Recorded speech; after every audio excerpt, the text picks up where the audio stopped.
Selamat siang Pak Yusuf. Selamat siang Pak Iman. Oke, gimana nih kabarnya Pak Yusuf? Ya masih status PSBB work from home. Ya begini jadinya nih, di rumah aja. Tapi enak ya di rumah aja. Ada enak ada enggak? Keluarga di rumah juga Pak? Semua kumpul. Ya mungkin ini memang saatnya kumpul keluarga Pak. Iya. Yang biasanya mah kerja sampai larut ya Pak ya? Saat di rumah cuma buat tidur doang karena benar-benar ada semua di rumah. Doanya terkabul, alhamdulillah.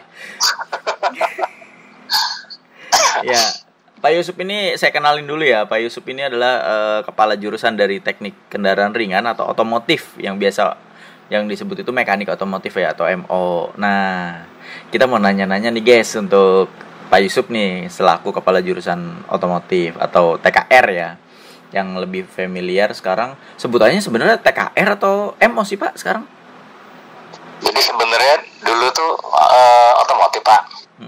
Tapi di dalam otomotif itu ada tiga bidang gitu. Ada yang namanya teknik sepeda motor TSM, ada yang namanya teknik kendaraan ringan TKR, ada yang namanya teknik alat berat atau TAB. Nah dulunya otomotif itu mempelajari tiga-tiganya gitu. Jadi sekarang dipecah-pecah, jadinya kita ngambil hanya yang khusus teknik kendaraan ringan. Itu jadi ceritanya berubah jadi TKR tuh begitu Pak. Oh, jadi ada reinkarnasi ya. Jadi reinkarnasi dari tiga jadi satu. Dari satu jadi tiga. Oke, Pak Yusuf, saya mau nanya nih ya untuk karena kan kita lagi bulan-bulannya promosi ya untuk di Percik FM. Nah, kira-kira apa aja sih ya Pak yang dipelajari di jurusan TKR? Jurusan TKR ya. Itu tadi kan seperti yang saya sebutkan ada TSM rodanya 2 ya Pak ya. Iya. Ada TKR. Nah, pokoknya TKR itu mempelajari semua yang bannya ada 4. Termasuk odong-odong nggak Pak? Boleh, kan banyak 4. Terus serep tambah 1 jadi 5. Jadi ya semua berhubungan dengan kendaraan khususnya roda 4. Itu yang kita pelajari yang meliputi engine, chassis, powertrain sampai elektrikalnya. Nah kalau engine-nya itu mulai dari pemahaman, komponen, bahkan sampai proses kok dia bisa hidup sendiri itu kan, prosesnya bagaimana nanti kita bahas. Kemudian di chassis itu nanti dibagi ada rem, ada suspensi, ada sampai ke kemudi, mungkin yang dulunya ada manual, kemudian ada yang hidrolik sampai ke FPS. Itu semua kita pelajari, perbedaannya apa semua kita bahas. Kemudian ada lagi yang namanya powertrain. Powertrain itu meliputi pokoknya bagian berputar dari mulai transmisi sampai ke roda. Itu powertrain, sama kita ulas semua. Yang terakhir elektrikal. Nah ini yang dinilai siswa itu paling sulit karena apa? Karena yang namanya listrik nggak kelihatan tapi terasa gitu loh Pak. Ya kan kesetrum kan berasa ya. Jadi mungkin agak sulit untuk mempelajari yang elektrikal itu, tapi tetap kita berikan dan kita kasih pemahaman. Mungkin itu aja Pak yang dipelajari di jurusan TKR. Oke Pak Yusuf, selanjutnya nih untuk di jurusan TKR sendiri peralatan praktek apa aja sih yang udah dipunyain gitu? Karena kan kalau roda 4 itu berarti berhubungan dengan mobil ya.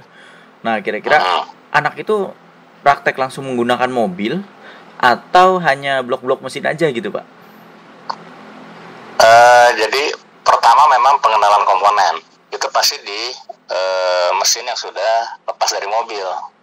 Gitu. Jadi kita nggak perlu nurunin dulu untuk ke anak untuk melakukan bongkar pasang.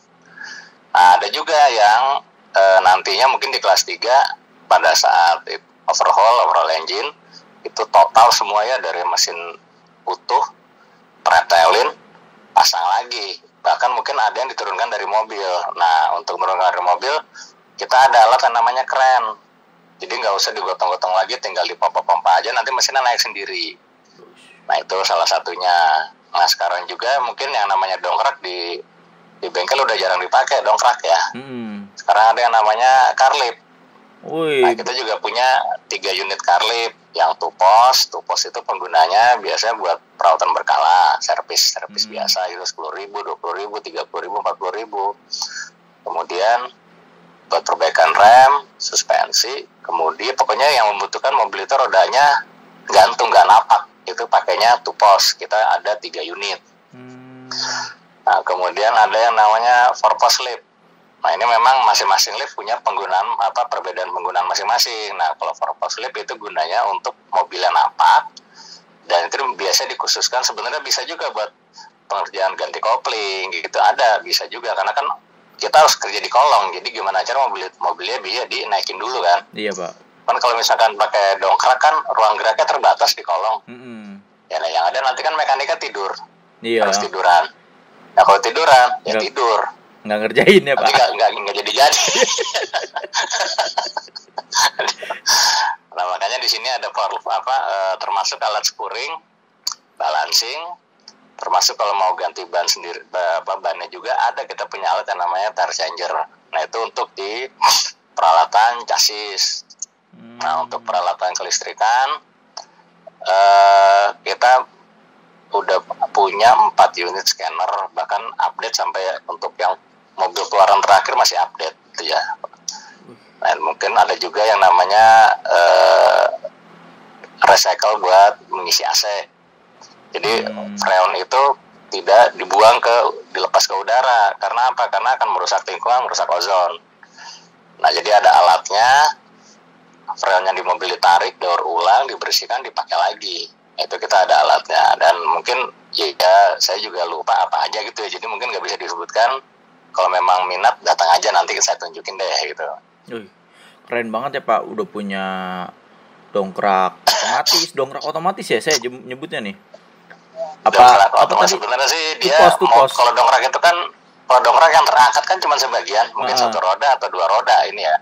Kalau ini memang mengangkat mobilnya gitu. Jadi mobilnya 4-4 tuh rodanya terangkat semua, ngambang. Berarti udah kayak yang kayak di industri itu ya, Pak, yang naik ke atas gitu mobilnya. Mungkin kayak di bengkel resmi gitu ya. Dan kita arahnya kita ke arah sana, kita kondisikan seperti ya di bengkel resmi lah, seperti itu. Peralatan yang begitu canggih, berarti kalau peralatan kita mendukung, ya kita mendukung fasilitas segala macam. Ya udah, memang adanya seperti itu, silahkan dimaksimalkan penggunaannya gitu kan. Kita sudah menyiapkan semaksimal mungkin untuk praktek. Berarti memang fasilitas yang diberikan itu nggak nanggung-nanggung lah ya, nggak kaleng-kaleng ya untuk pembelajaran siswa itu, supaya si siswa ini ketika masuk jurusan TKR punya skill yang mumpuni pada saat mereka sudah lulus gitu ya, Pak ya. Bisa, ya, paling tidak pada saat TKR mereka udah nggak buta gitu kan, mengoperasikan Carli, melakukan servis berkala. Ya itu kan yang TKR itu kan rata-rata pengerjaannya servis berkala. Nah, ini servis berkala, mobilnya kan diangkat. Iya. Nah, jadi mereka minimal sudah bisa menggunakan itu nanti pada saat kelas TKR kelas 11. Berarti sudah nggak kalah lah ya, Pak, dengan alat-alat yang ada di industri, atau hampir sama lah ya dengan alat-alat yang ada di industri. Justru malah kita perkenalkan alatnya seperti ini. Jadi pada saat dia masuk ke industri, udah nggak norak-norak amat gitu. Iya. Minimal tahu lah ya, Iya, tahu dan bisa mengoperasikan, itu aja. Nah, terus tadi ada alat yang namanya buat spuring balancing ya. Nah, itu alat untuk apa itu, Pak? Jadi kalau di mobil itu ini adanya buat istilahnya keselarasan roda lah gitu ya. Karena kalau misalkan sudut-sudut roda nggak benar itu, mungkin mobil dipakainya setir dilepas, dia lari kanan, lari kiri, atau pada saat kecepatan tertentu dia bergetar bodinya, bannya, setirnya. Nah, alat ini yang memang gunanya untuk menyetel geometri roda itu. Sebenarnya sama dengan di luar ada spuring balancing seperti itu. Nah, kita udah ada alatnya. Bahkan kadang-kadang anak-anak itu siswa bawa mobilnya, dia suka dikerja sendiri, tapi tetap kita dampingi. Tapi syaratnya apa? Syaratnya ya mereka sudah pernah mengoperasikan, paling tidak mereka sudah menguasai dan belajar alat itu gitu. Nggak cuma kita lepas sendiri. Berarti ada siswa-siswa di SMK Perguruan Cik ini banyak juga yang datang ke bengkel MO atau bengkel TKR untuk benerin mobilnya sendiri ya Pak ya? Iya, Oh, dari iya. rumah. Berarti Karena nggak- biayanya lumayan kalau spuring di luar itu bisa 150-200 ribu.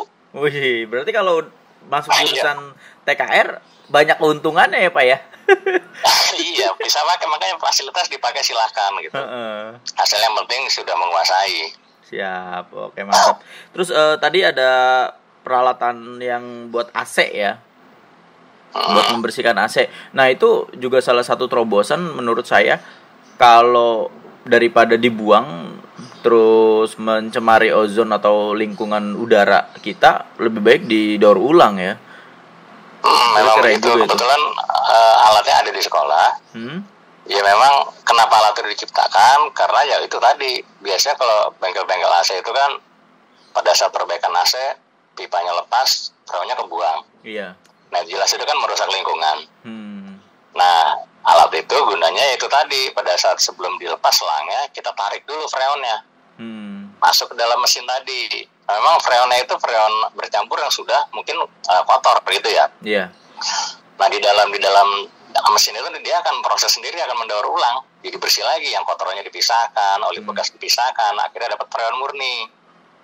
Nah pada saat kita selesai mengerjakan AC, freon tadi bisa masuk lagi ke mobil. Iya. Gitu. Keren banget Pak alat-alatnya. Nah, selanjutnya kalau misalkan di jurusan TKR sendiri ada berapa ruang praktek Pak? Bengkel ada 2 lokal. Bengkel ada 2 ya? Jadi ada 2 ruang praktek, ibaratnya itu adalah ruang kelas gitu ya, karena ruang kelas juga mungkin dijadikan ruang praktek karena alat-alat yang kecil-kecil macam motor starter, alternator, bahkan sampai transmisi itu bisa dibawa ke ruangan. Iya. Cuman begitu nanti dia aplikasi ke mobilnya, ke kendaraannya, baru pindah ke bengkel. Itu. Nah untuk mobil sendiri Pak, di jurusan TKR itu udah ada berapa mobil yang khusus buat praktek Pak?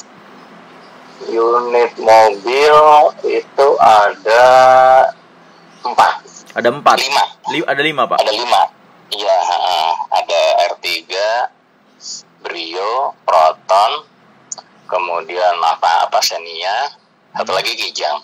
Wih, berarti banyak banget ya. Jadi siswa bisa satu mobil tuh bisa cuma 3 orang, 2 orang, seperti itu ya Bisa Pak? kita kondisikan seperti itu. Artinya tetap masih ada yang model jadul gitu kan, karena basicnya kan di sana. Kita lebih mudah memperkenalkan dari yang model lama dulu dibanding yang baru nantinya bertahap sampai ke menuju yang terkini gitu. Oke, keren banget. Nah, selanjutnya Pak, untuk industri ya, industri mana aja yang udah bekerja sama dengan jurusan TKR Pak? Kalau industri itu untuk PKL dulu ya. Iya Pak. Untuk PKL itu kita Toyota, Daihatsu,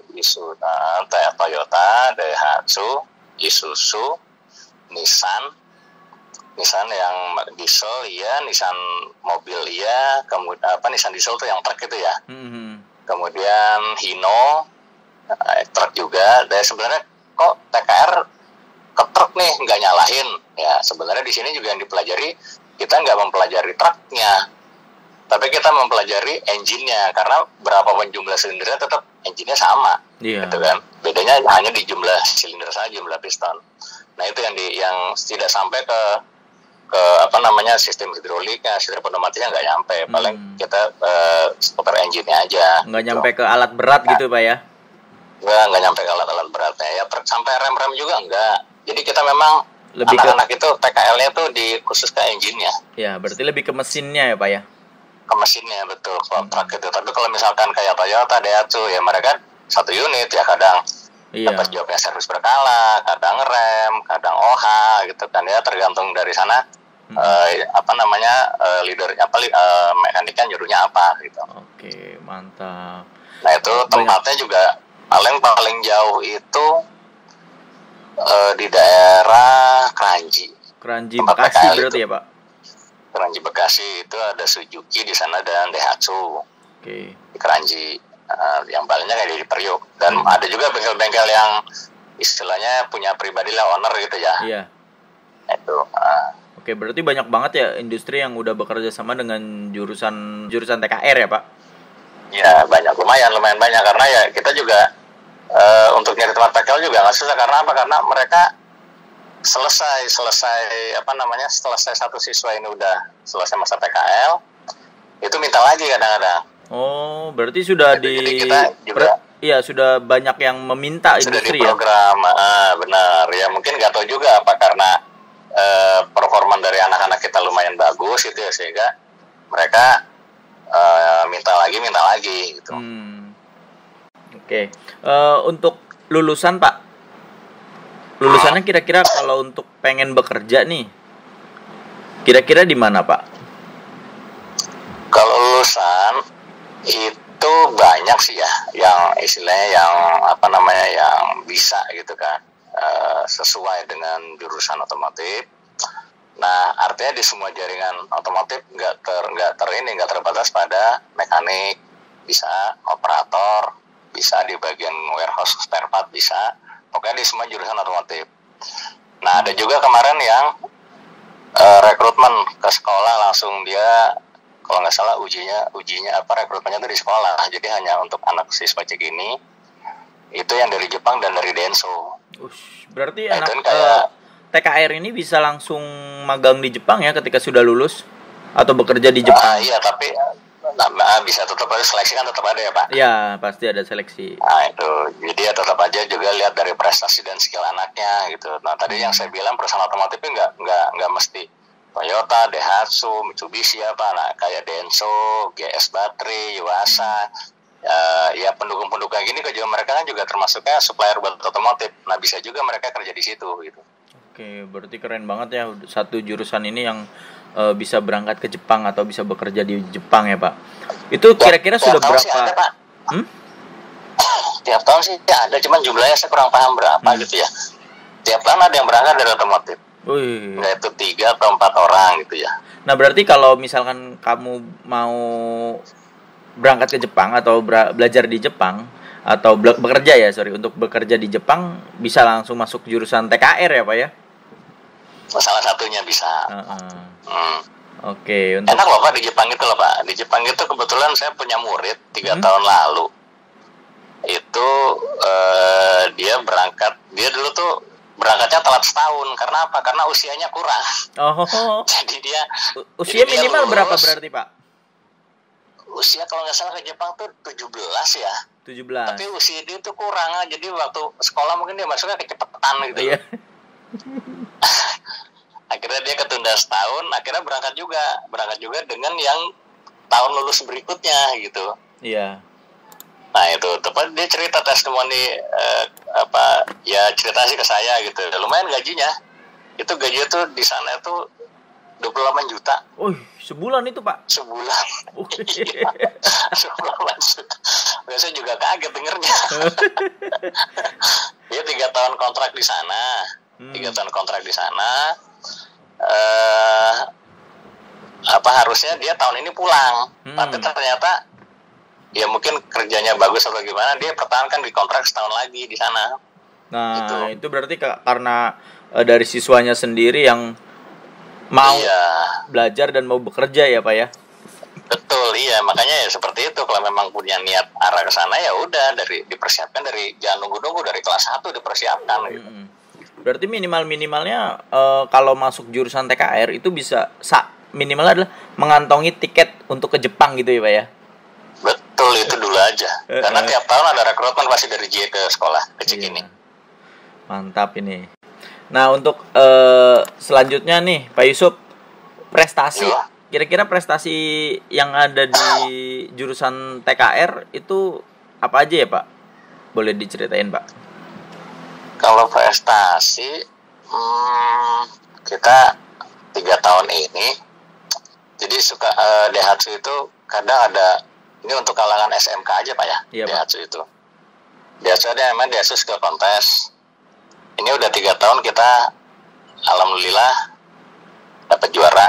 Alhamdulillah. Yang pertama kali juara 2, juara 3, kemudian kemarin juara 2.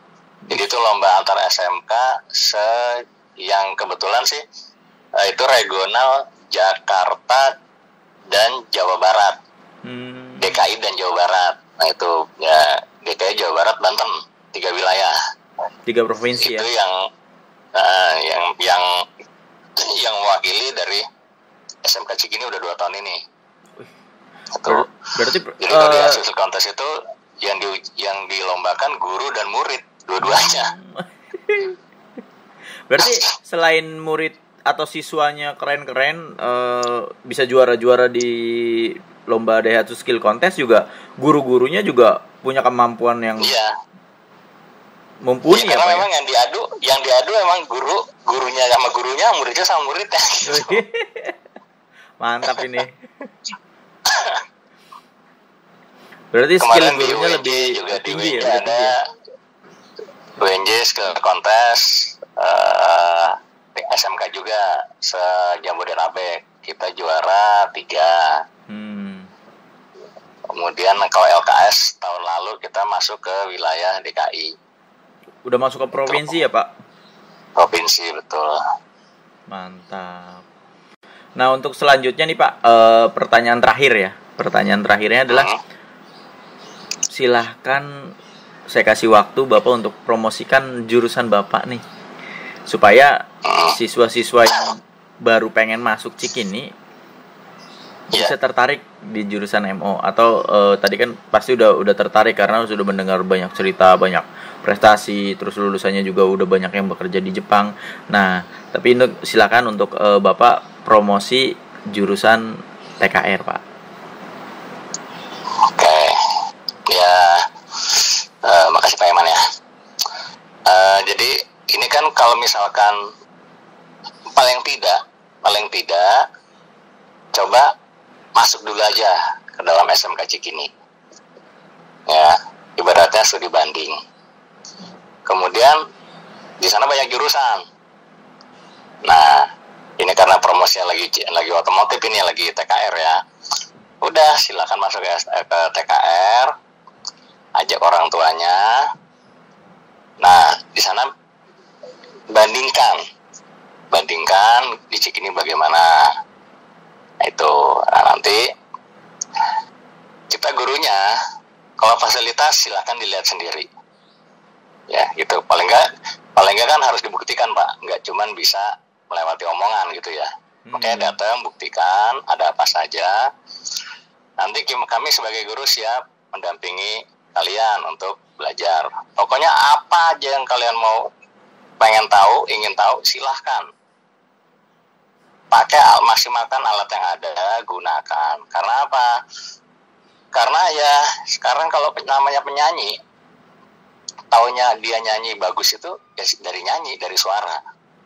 Nah sekarang kalau misalkan di otomotif, taunya bagus dari mana? Dari keterampilan. Makanya silakan gunakan alat seterampil mungkin, gitu Pak. Kita bantu, kita siap memberikan informasi, kita siap mendampingi. Itu aja Pak Iman. Siap. Terima kasih nih Pak Yusuf atas wawancaranya, atas ngobrolnya. Semoga siswa kita banyak juga yang masuk ke jurusan otomotif. Karena tahun ini Amin. Jurusan otomotif membuka 4 kelas ya Pak ya? 4 kelas Pak. Ya, 4 kelas. Nah, jangan sampai kamu yang mau masuk jurusan otomotif itu malah kehabisan kuota. Maka dari itu, mulai sekarang silahkan daftar lewat web kita dan pilih jurusan otomotif. Oke, terima kasih Pak Yusuf. Selamat siang. Baik, Pak Iman. Iya Pak Iman, selamat siang. Terima kasih sama-sama.